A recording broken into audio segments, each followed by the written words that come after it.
Hey, come on in. It's Porch, Settin Sunday. It's another day and another chance to sparkle. So keep a sparkle in your eye, sparkle in your heart, because it makes you beautiful. I thought I'd come in while the sun was not in the valley, but in the hollers, so it'd be even prettier than it normally is.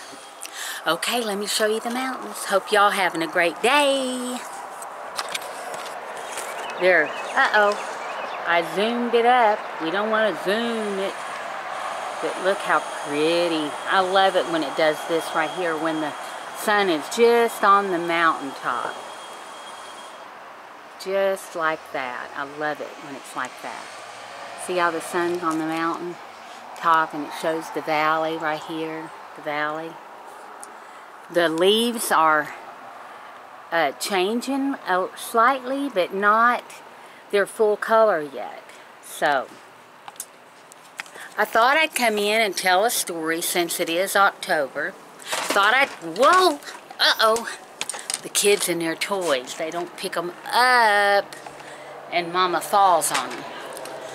Gotta be careful. I'm getting old enough now to break a hip. I'll be 61 this Thursday. Can y'all believe it? Anyway, now you can't hardly see me. It's too dark, huh? There we go. Anyway, I thought I'd tell a story today about when I was a little girl and about how we would go trick-or-treating. Since it's October, Halloween's almost here, and how we would go trick-or-treating in our little town. Every year, my grandmother always made homemade, and I think I've told this before, but for my new subscribers, they haven't heard this story unless they've went to the playlist and looked at it, and you can do that. I have a playlist. Anyway,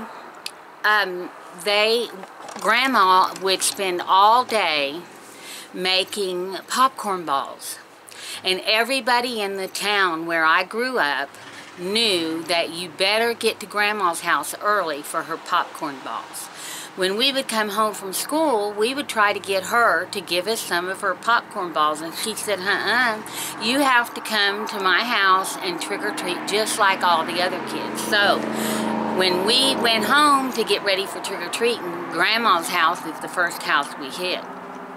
Grandma made over 300 popcorn balls. I wish I had her recipe. I would love to be able to make the kind of popcorn balls that she made. They were the best I had ever eaten in my life. Still, I'm 61 this week coming, and on Thursday I'll be 61, and it's still, Grandma's are the best I've ever eaten. And I didn't get a recipe, but I'm going to try to find a good recipe that's close to Grandma's. But anyway, we would get to Grandma's house and we would have to say trick or treat just like all the other kids.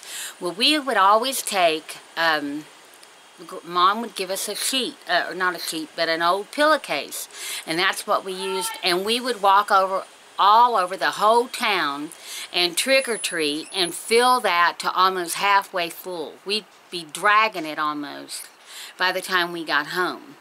And back then, we went to every house. You didn't have to worry about things that you worry about these days. But we loved trick-or-treating, and I always dressed up as a hobo.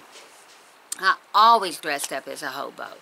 One time, me and my cousin, we dressed up as hobos. I was the wife, he was the dad, the father, or the husband. And we took his 3 little sisters, and we put them in a wagon, and we went to what they called a cakewalk back in the day.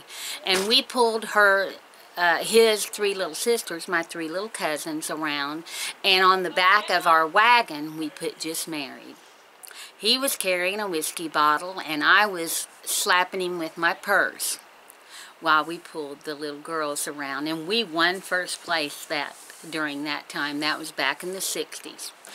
But I wanted to tell you all a Halloween story, or a trick-or-treat story, because it's Halloween time. So I wanted to tell you all about it. I hope you have a wonderful day. Don't forget to go to my Patreon. I haven't put up anything new yet, but you can go and read my book on Patreon. You can go to Instagram. You can go to Facebook. Follow me on both places. We'll chit-chat a little bit. I love you guys. I hope you have a wonderful, wonderful week coming up.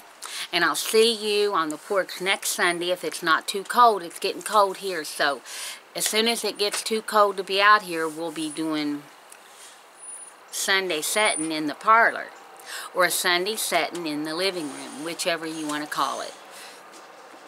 I'm getting a cold, if y'all can tell. I hope y'all have a wonderful week.